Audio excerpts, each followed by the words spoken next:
Bueno, vamos a introducirnos en el tema del arrebatamiento de la iglesia. Hay 4 posturas diferentes que las voy a explicar posteriormente, ¿sí? Respecto al arrebatamiento de la iglesia. Pero el arrebatamiento de la iglesia para nosotros los cristianos es la esperanza del cristiano, ¿sí? Es lo que estamos esperando. De hecho, el apóstol Pablo en las cartas a los tesalonicenses dice, ¿no? Anímense con estas palabras, ¿no? O sea, que sean de ánimo. Y en ese contexto que Pablo dice, anímense, la iglesia de Tesalónica estaba siendo perseguida, muchos que habían muerto, ¿sí? Entonces, el aliento que viene, ¿no? Es alentarse, ¿no? Con la esperanza de que Cristo viene por su iglesia, ¿no? Es la esperanza que nosotros estamos también esperando, este suceso que cautiva, ¿no? Al pueblo de Dios, esta revelación que está plasmada tanto en las epístolas paulinas como también en el Antiguo Testamento, que lo vamos a ir viendo también, ¿sí? Tanto en Primera de Corintios, cuando Pablo habla de que os doy a conocer un misterio, que habla de los cuerpos glorificados, de la resurrección, tanto las cartas de Primera y Segunda de Tesalonicenses. Y a nivel mundial mantiene a todo cristiano expectante, ¿no? Hasta estos días estamos esperando el retorno de nuestro Señor Jesucristo. Este acontecimiento, este suceso que es el arrebatamiento, ¿sí? Nuestra esperanza como cristianos, ¿sí? Y algunos, frente a este suceso, están con temor si se quedan o se van, ¿no? Y la palabra, mis hermanos, arrebatamiento es traslado, ¿sí? Y mucho respecto a este suceso, algunos están con miedo que se pueden quedar cuando esto suceda y serán víctimas, ¿no? de la crueldad del anticristo y van a ser perseguidos en el periodo de lo que es la gran tribulación. Pero desde el punto de vista humano, ese temor se comprende, ¿no? Una persona que dice ser cristiana y que no ha nacido de nuevo y que no ha sido sellada por el Espíritu Santo, no ha tenido esa experiencia del nuevo nacimiento, la nueva vida en Cristo, para ello es lógico, ¿sí? Que tengan miedo, ¿no? Pero los que hemos nacido de nuevo, los que hemos sido sellados por el Espíritu de Dios, ¿no? Para nosotros es una preparación y no es ese miedo, sino al contrario, estamos expectantes, ¿no? Usted está expectante esperando la venida del Señor, ¿no? Ven, Señor, como dice en Apocalipsis, nos preparamos para esa venida. Pero queda aquel que realmente no ha nacido de nuevo, no ha tenido, y tiene ese miedo, ese temor, ¿no? De que si me voy a quedar, va a pasar esto, va a pasar aquello. Pero lo que hemos nacido de nuevo y hemos sido sellados por el Espíritu de Dios, no, miren, fíjense en lo que dice la carta también a los romanos, alguien que pueda apoyar esta lectura con Romanos 8, 14 al 16.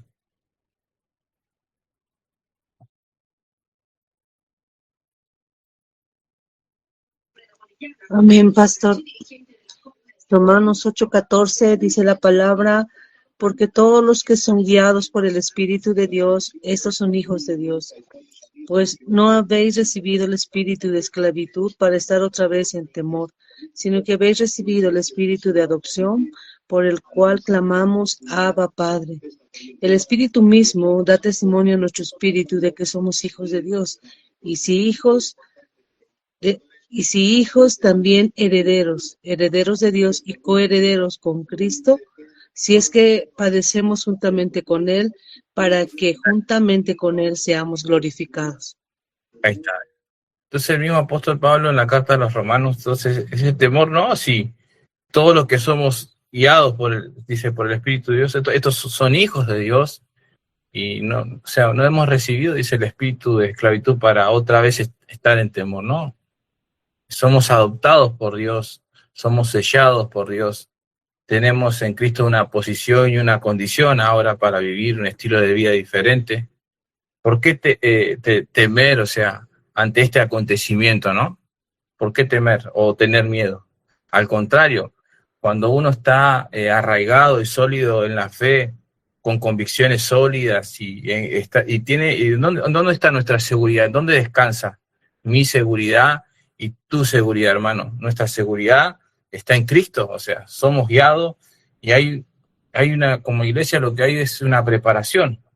Si bien, como decía en lecciones anteriores, nadie sabe el día ni la hora de este acontecimiento, pero estamos expectantes de que esto va a suceder como iglesia. ¿Cuántos esperan, no? Este acontecimiento, ¿no? ¿Sí? La venida de nuestro Señor, ¿no? El arrebatamiento de la iglesia, ¿sí?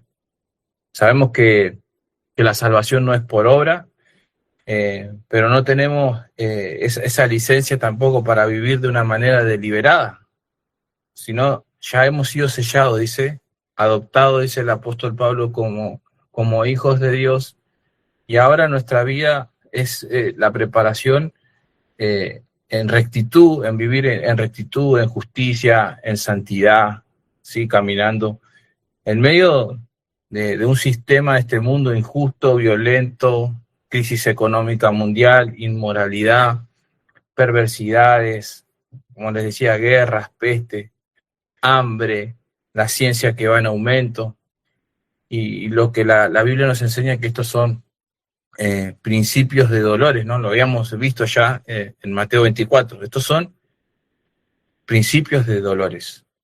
Y bíblicamente podemos ver que estamos en esta etapa. Ya lo hemos visto esto. Podemos ver bíblicamente que estamos viviendo esta etapa, ¿sí? Y Cristo nos advierte en su palabra, pero para que cuando esto suceda, esto ocurra, este acontecimiento de lo que es el arrebatamiento suceda, no nos sorprenda, ¿sí? Por eso nos tenemos que afirmar en la fe y descansar en la paz que Cristo nos ofrece a cada uno de nosotros como cristianos. La misma Biblia dice, ¿no? Cuando el Hijo del Hombre venga, ¿no? ¿Hallará fe en la tierra? ¿Sí? Y el mismo Jesucristo dijo que Él nos deja la paz. Mi paz yo les doy, mi paz yo les dejo, pero no la doy como el mundo la da. No se turbe, dice, vuestro corazón, y no tengan miedo, dice. Entonces es importante que cuando Él regrese, encuentre fe en nosotros, ¿no? Cuando Él regrese, una pregunta, hermanos, cuando Él regrese, ¿hallará fe en ti y en mí? Porque eso es lo que Él espera de la iglesia en su regreso y en su retorno, ¿no? Para arrebatar a la iglesia, para trasladar a la iglesia, ¿no? Él espera, ¿no? Que hallar fe en cada uno de nosotros, ¿sí? En su segunda venida. Y debemos prepararnos, estar listos, afirmarnos en sus promesas, ¿sí? Y Él nos va a dar de su paz. La misma Biblia, las mismas palabras de Jesús ahí las encontramos en los evangelios. Mi paz les doy, mi paz les dejo, ¿no?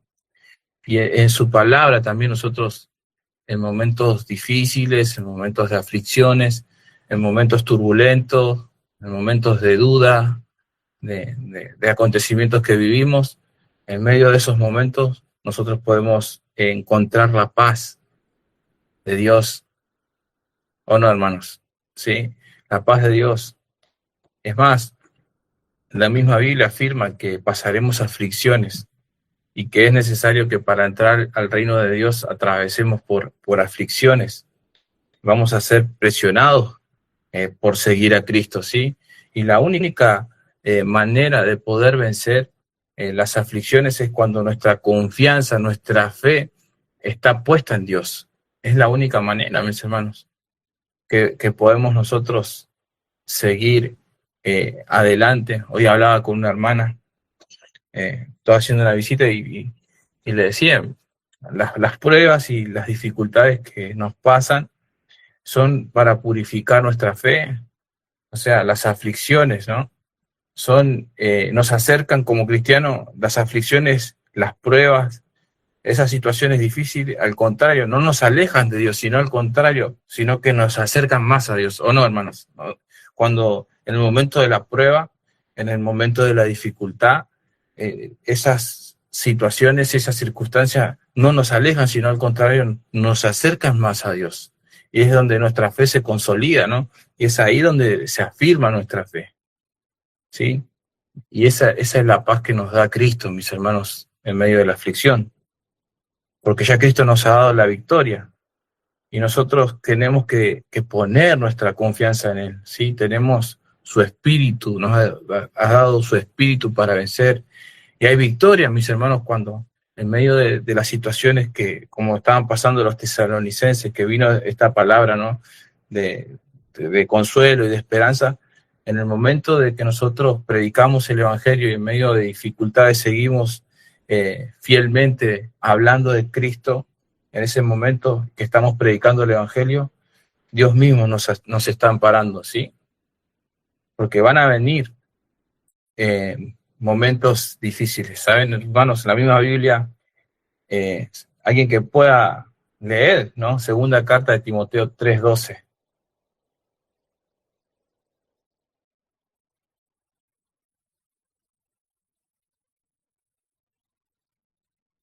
Segunda de Timoteo 3:12. Buenas noches. Leo, ¿usted? Sí, no sé quién habló. Griselda. Buenas noches. Buenas noches. Segunda de Timoteo 3:12, ¿no? Sí, por favor. Y también todos los que quieren vivir piadosamente en Cristo Jesús padecerán persecución. Ahí está, mis hermanos. ¿Ustedes quieren vivir piadosamente en Cristo Jesús? ¿Cuántos quieren vivir piadosamente en Cristo Jesús? Muy pocas manos levantadas, pero bueno, ahí dice, padecerán persecución, ¿no? Vivir de esa manera nos llevará a padecer persecución, vamos a tener oposición, ¿sí? Muchos creen que un evangelio, como escuchaba, del diluido, ¿no? Casi en todo color de rosa, ¿no? Escuché un predicador muy conocido decir que en esta iglesia acá solamente vamos a predicar respecto al amor y la prosperidad, ¿sí? Nada negativo, todo te tiene que ir bien, ¿no? Porque ya, y tomaba el texto que Cristo nos bendijo con toda bendición espiritual y fuimos enriquecidos, bueno, todos esos textos fuera de contexto y bueno, y ahí estaba, ¿no? Su predicación era eso, ¿sí? Pero la Biblia dice que aquellos que quieren vivir piadosamente, aquellos que se preparan para la venida del Señor en santidad, en rectitud, ¿sí? Se van a levantar oposición. Y es necesario que eso ocurra, que eso suceda, mis hermanos, ¿sí? Eso va a suceder, ¿sí? Si bien yo creo, mis hermanos, en la prosperidad que Dios nos bendice, que somos coherederos juntamente con Cristo, pero esos textos que tocan están hablando de bendiciones espirituales, ¿sí? Y también creo que Dios nos puede prosperar, pero el propósito por el cual Cristo vino a salvarnos a nosotros. Pero bueno, ellos tuercen el Evangelio, tuercen las Escrituras, ¿sí? Dándole otro sentido a las Escrituras, ¿sí? Por eso es cuando vengan las situaciones difíciles, venga la oposición, venga la aflicción, ¿qué va a suceder con esas personas que tienen un evangelio totalmente diluido, ¿no? A ver, yo hago una pregunta acá, ¿no? ¿Qué va a pasar en el momento de que cuando venga la aflicción? Porque lo que hacen es preparar cristiano de cristal, ¿no? En el momento de que venga la aflicción, en el momento de que venga la presión. Eso de padecer por Cristo es lo que está diciendo el apóstol Pablo ahí en Timoteo. ¿Qué va a suceder? No van a permanecer. Ahí está. No van a soportar, ¿sí? ¿Y sabe a dónde encontramos el ejemplo de lo que el hermano Manuel nos dice recién? No van a soportar, no. ¿Por qué? Porque el ejemplo está en la parábola del sembrador. Marcos 4:16 y 17.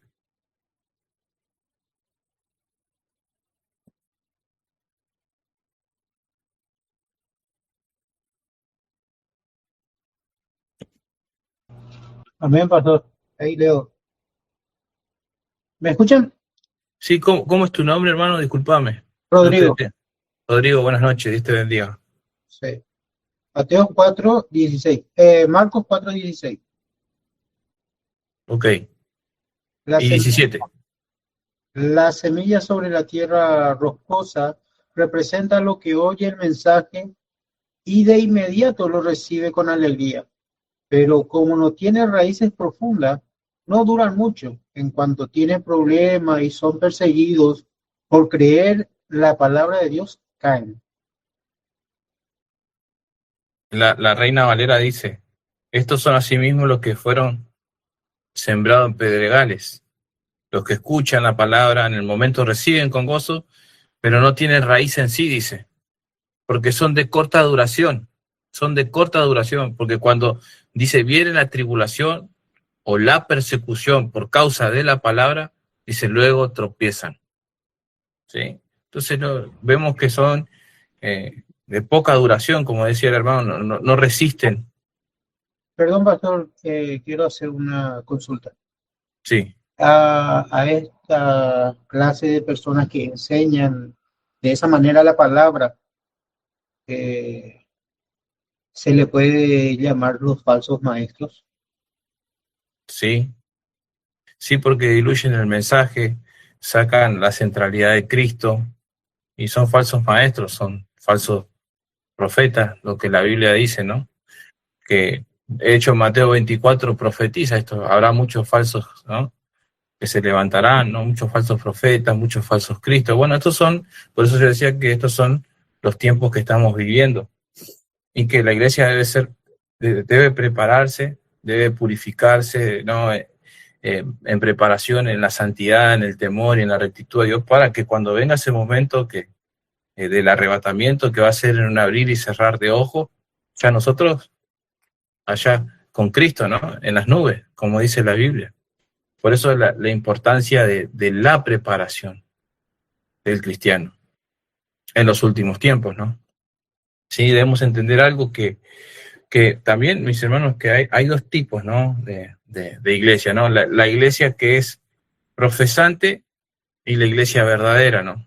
Nosotros tenemos la iglesia profesante, para poder ejemplificar un poco, el cristiano nominal, el cristiano que profesa, ahí está la palabra, ¿no? Profesa ser cristiano, ¿no? Pero está el otro que son los cristianos verdaderos, lo que hemos visto en Romanos, los que son sellados por el Espíritu de Dios, ¿sí? Entonces están los que profesan ser cristianos y está la iglesia verdadera. Ahora la pregunta es, ¿cuál es la diferencia entre una y otra? ¿Qué dicen ustedes? Los profesantes son los que hablan de Dios, pero no viven. Solo profesan, no son unos verdaderos hijos de Dios. Gracias, Alexander, ¿no? Sí. Sí, amado, sí. Bien, perfecto. La diferencia es que el grupo estos solo profesan, pero los verdaderos hijos de Dios son los que son guiados por el Espíritu de Dios, dice Romanos, son sellados por el Espíritu Santo. Es más, nosotros tenemos las primicias, las promesas, ¿no? De que fuimos sellados por el Espíritu Santo, y eso va cuando acontezca lo que es el arrebatamiento, este acontecimiento, ¿no? Seremos arrebatados, ¿no? Los que han sido sellados por el Espíritu Santo, los que son hijos de Dios. La iglesia verdadera son aquellos que han nacido de nuevo y no profesan solamente, sino que viven la palabra, hermanos. Viven a Cristo, viven la palabra de Dios. ¿Se entiende, mis hermanos, cuál es la diferencia? ¿Y cuál es el propósito de este acontecimiento, de lo que es el arrebatamiento? Bueno, el propósito es preparar a la iglesia, hermanos, es prepararnos para ese encuentro, para la culminación donde nosotros estaremos con el Señor, es prepararnos, ¿sí? Si la Biblia describe 3 casos en que podemos ver en la Escritura, ¿no? Este acontecimiento, lo podemos ver con Enoc. El primer caso que lo podemos ver con Enoc, ¿sí? De hecho, Hebreos 11:5, alguien que dé lectura.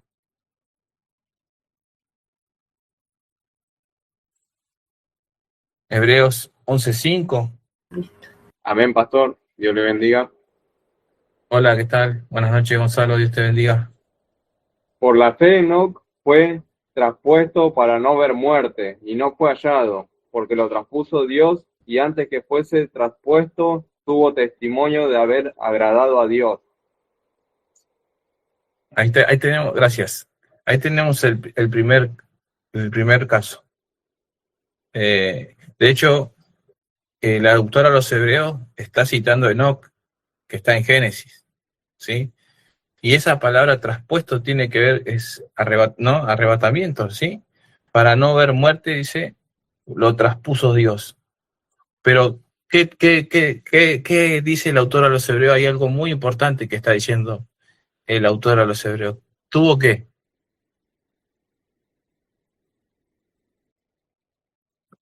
Testimonio de haber agradado a Dios. Han llevado. Tuvo testimonio, hermano, de haber agradado a Dios, ¿sí? Estos hombres que vamos a ir viendo han sido trasladados por medio de la fe, porque ahí aparece Enoc como un héroe de la fe en la carta de los Hebreos, ¿sí? Tuvieron testimonio de haber agradado a Dios, y de hecho el capítulo de Hebreo empieza diciendo, hablando de la fe, ¿no? Y empieza diciendo que la fe es la convicción de lo que no se ve, de lo que se espera, pero en un versículo 5 o 6, no recuerdo, dice que sin fe es imposible agradar a Dios, ¿sí? Entonces dice que dio testimonio de haber agradado a Dios, dice acá el autor de los Hebreos, ¿sí? Entonces la iglesia que va a ser arrebatada o trasladada, ¿sí? Tiene que tener esa fe, como les decía, por eso les preguntaba, cuando el Hijo del Hombre venga, ¿no? ¿Hallará fe en la tierra? Tener esa fe y testimonio que agrada a Dios, ¿sí? Otro segundo caso que podemos ver en el Antiguo Testamento también es el profeta Elías. ¿Recuerdan el profeta Elías que fue traspuesto también por carros de fuego? Vamos a verlo en la escritura en el segundo libro de Reyes, capítulo 2, verso 11.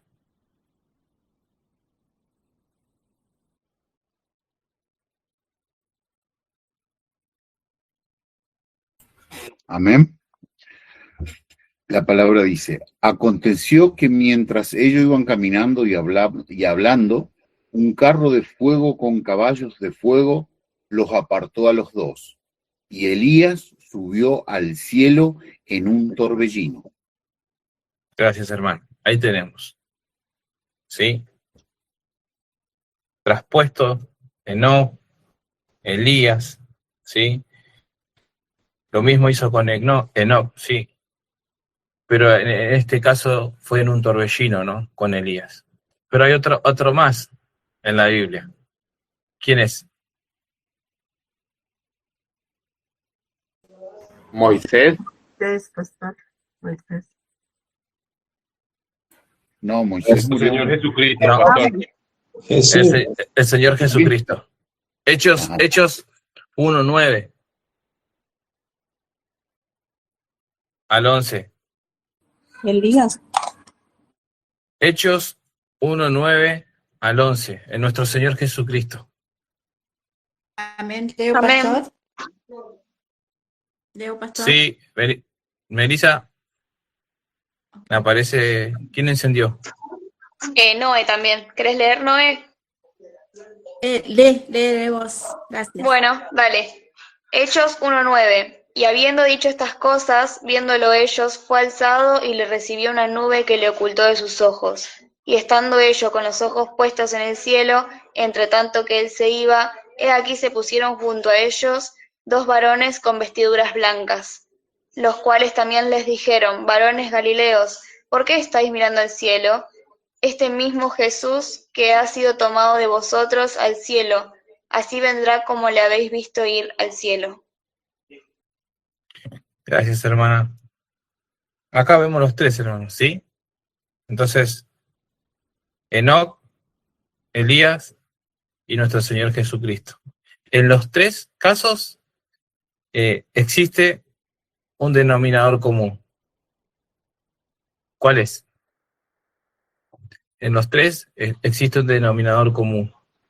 Haber Su agradado santidad, pastor, que agradaron a Dios. Exacto. También.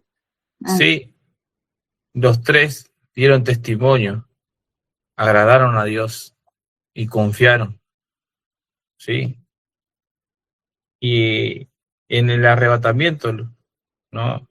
Lo que va a suceder con la iglesia, ¿no? Es en el estado de lo que la Biblia llama la glorificación de nuestros cuerpos también, ¿no? Sí, el ser arrebatado es alcanzar el estado de glorificación, ¿sí?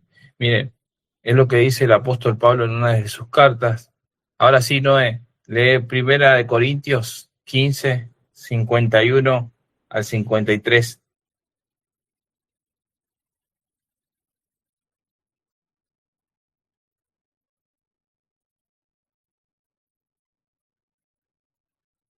Primera de Corintios 1, 53, dijo pastor. Sí, del 51 al 53.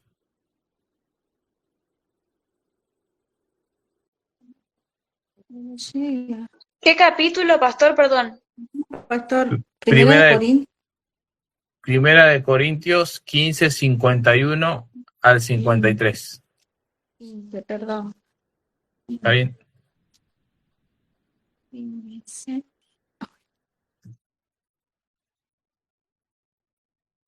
51 a 53. Leo. He aquí os digo un misterio. No todos dormiremos, pero todos seremos transformados. En un momento, en un abrir y cerrar de ojos, al final de la trompeta, porque se tocará la trompeta y los muertos serán resucitados incorruptibles y nosotros seremos transformados. Porque es necesario que estos corruptibles se vistan de incorrupción y estos mortales se vistan de inmortalidad. Bueno, eso es lo que sucederá, ¿no? En el estado de glorificación. Dice acá Pablo, nos está revelando un misterio. No todos dormiremos. Usted sabe que ese término dormir se refiere a la muerte, ¿no? En el cristiano. No todos dormiremos, pero todos seremos transformados. Será en un abrir y cerrar de ojos, ¿no?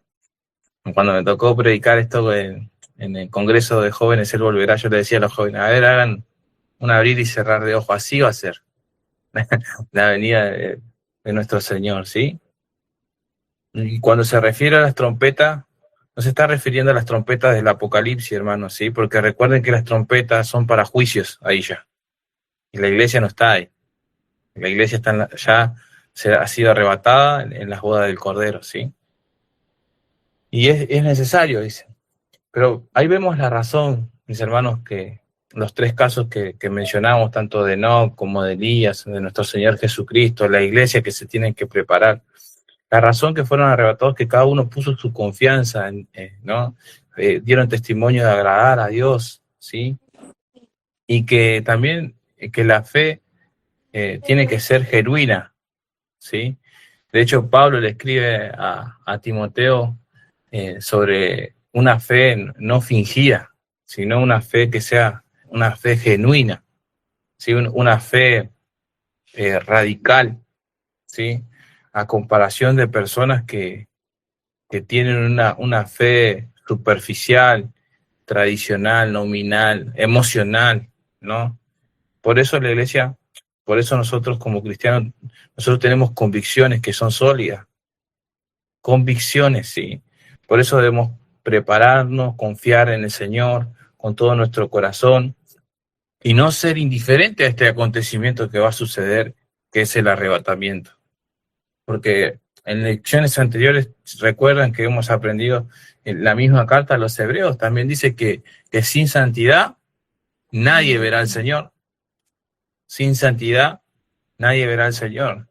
O sea, la pregunta es, ¿alcanzaremos la santidad en su clima cuando Cristo venga por su iglesia? Ahí lo estamos viendo, ¿no? En lo que Pablo revela en un misterio. Y nosotros, la misma Biblia nos insta, mis hermanos, procurar, dice la paz con todos y la santidad sin la cual nadie, dice, verá al Señor. ¿Sí? La santidad en mi vida. ¿Sí? Y cuando Él venga va a completar, ¿no? Va a ser el clima de lo que es la santidad. Nuestros cuerpos van a ser glorificados, y de llevar nosotros en esa preparación como iglesia antes de este acontecimiento, una preparación de pureza, de consagración, ¿sí? Hasta que Él venga. Y estos 3 ejemplos que les estoy dando, cuando nosotros vamos y los estudiamos y lo analizamos, son ejemplos que nos inspiran, ¿sí? Es para que la iglesia se prepare, ¿no? Para ese acontecimiento por cual va a ser arrebatada.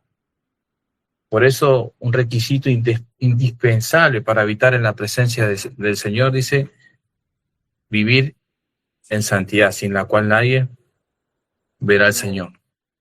¿Sí? Y otro requisito también es perfeccionar nuestra santidad, dice, ¿no? También Tesalonicenses, en el temor al Señor. ¿Y de qué manera lo hacemos?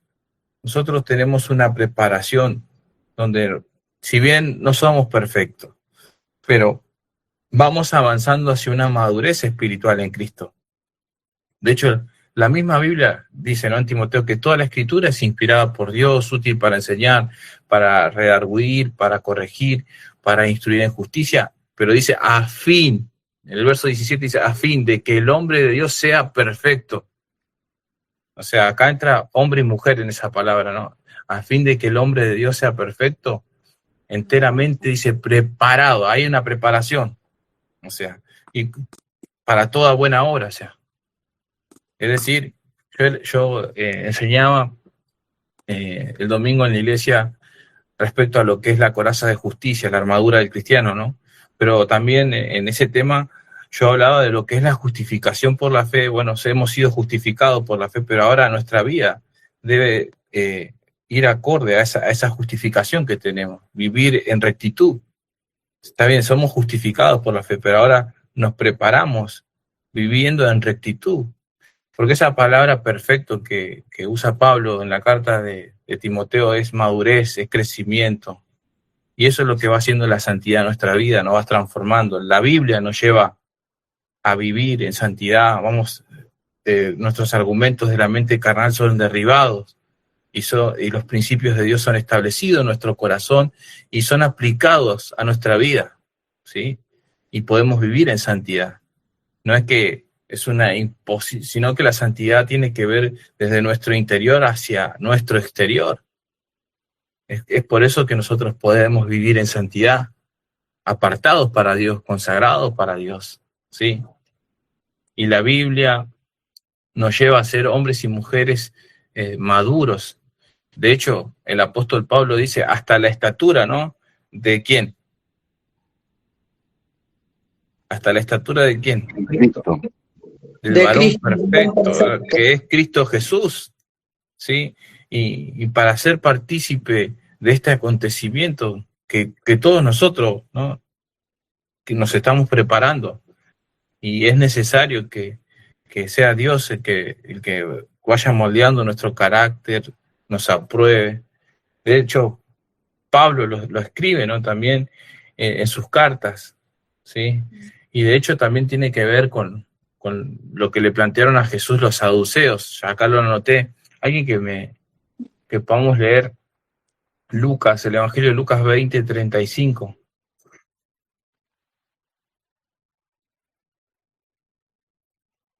Leo, pastor. Sí, gracias, Débora. Lucas 20:35 dice, mas los que fueren tenidos por dignos de alcanzar aquel siglo y la resurrección de entre los muertos, ni se casan ni se dan en casamiento. Bueno, acá vemos un acontecimiento, ¿no? Los saduceos no creían en lo que es la resurrección y vienen y le plantean a Jesús de quién iba a ser la mujer del uno si el otro moría, después se casaba con el otro, y de quién iba a ser esa mujer, y así como varias veces, ¿no? Estaba este cuestionamiento que los saduceos le traían a Jesús porque ellos no creían en la resurrección. Pero a mí lo que me me impacta en estos versículos. ¿Perdón? Bueno, a mí lo que me impacta de estos versículos es la parte A de este versículo cuando dice, más los que fueron tenidos por dignos. Miren cómo responde nuestro Señor Jesucristo. Usted subraya esa palabra. Más los que fueron tenidos por dignos de alcanzar aquel siglo, dice. ¿Sí? Y mis hermanos, nosotros lo que hemos creído en Cristo, ahí está ese tenidos por dignos de alcanzar aquel siglo, ¿sí? Y el arrebatamiento tiene que ver también con lo que va a acontecer, ¿no? Con la primera resurrección, ¿sí? Va a ser diferente, ¿no? Lo que va a suceder en el cielo. Y no todos serán dignos, ¿no? De alcanzar. ¿Por qué? Porque no todos, algunos van a quedar, hermanos, esa es la realidad. Algunos no han sido sellados, no han sido regenerados, no han nacido de nuevo, ¿sí? No serán dignos de alcanzar por su falta de fe y no tener ese nuevo nacimiento que nos lleva a cada uno de nosotros a vivir en santidad, ¿sí? Y que esa santidad en nosotros como cristianos es progresiva. Y el arrebatamiento, mis hermanos, es la demostración que hombres y mujeres han sido tomados por dignos, por Dios, ¿no? Sí, es la señal y la clave de haber alcanzado por medio de la fe la estatura de ese varón perfecto que es Cristo. Porque no estamos hablando de méritos humanos y de derechos, sino de la confianza que nosotros ponemos en la obra salvífica de Cristo en la cruz del Calvario. Porque eso es lo que nos lleva a ser dignos delante de sus ojos. Que hemos sido justificados pues por la fe, ahora nosotros tenemos paz para con Dios. Ahora nosotros podemos, mis hermanos, por medio de la fe, ser justificados, y no en nuestra propia justicia, sino en lo que hizo Jesucristo por cada uno de nosotros, ¿sí?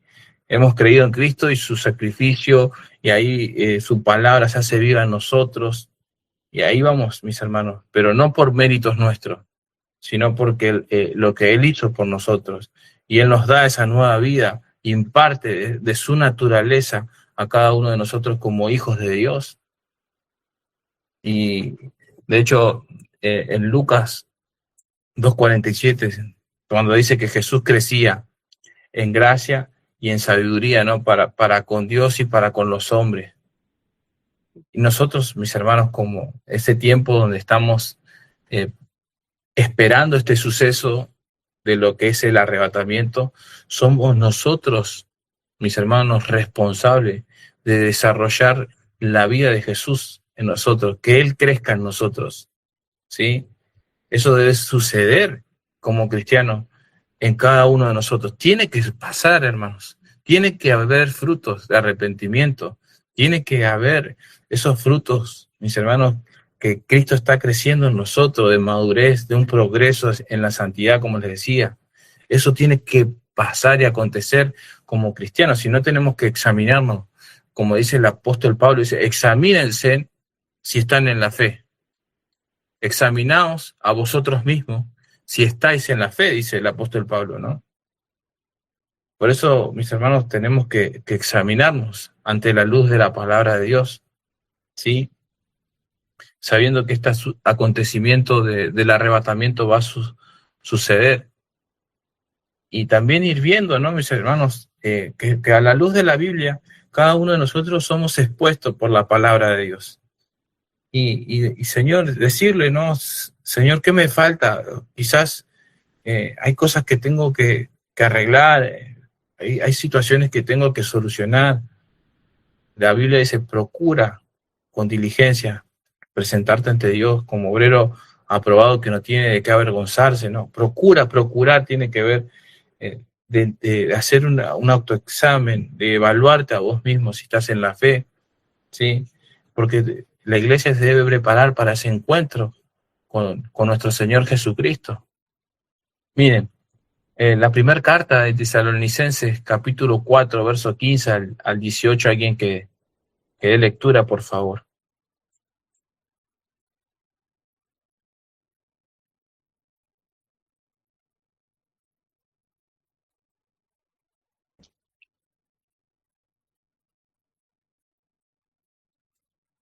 Primera carta de Tesalonicenses. Leo, patrón. Hola Dani, ¿cómo estás? Bendiciones. ¿Cómo andan? Dice, por lo cual os decimos esto en palabra del Señor, que nosotros que vivimos, que habremos quedado hasta la venida del Señor, no precederemos a los que durmieron.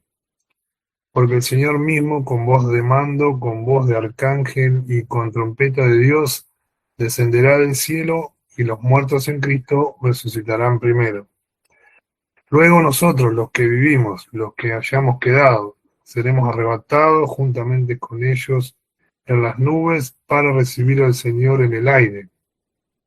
Y así estaremos siempre con el Señor. Por lo tanto, alentaos los unos a los otros con estas palabras. Amén. Bien, acá en este texto también, de lo que es el arrebatamiento, ¿no? Seremos arrebatados, y no ignorar esto. Y ahí la misma Escritura revela que nosotros tenemos esperanza, ¿sí? Que también dice que no nos vamos a adelantar a los que nos precedieron. Dice luego nosotros, ¿sí? Y tenemos los ejemplos que hemos visto, tanto de Enoc, de Elías en el Antiguo Testamento y de nuestro Señor Jesucristo. Y que esto va a suceder, iglesia. La pregunta es si nos estamos preparando y si estamos cada día preparándonos para este acontecimiento que va a suceder, que es el arrebatamiento de la iglesia. Por eso es la importancia de la preparación del cristiano, para estar juntamente como lo describe, ¿no? En Hechos que acabamos de leer, en Hechos 1, 9 al 11, ¿no? Y estos pasajes que acabamos de dar lectura respecto al arrebatamiento son medulares, ¿sí? Para afirmar que la iglesia será arrebatada, que la iglesia será trasladada.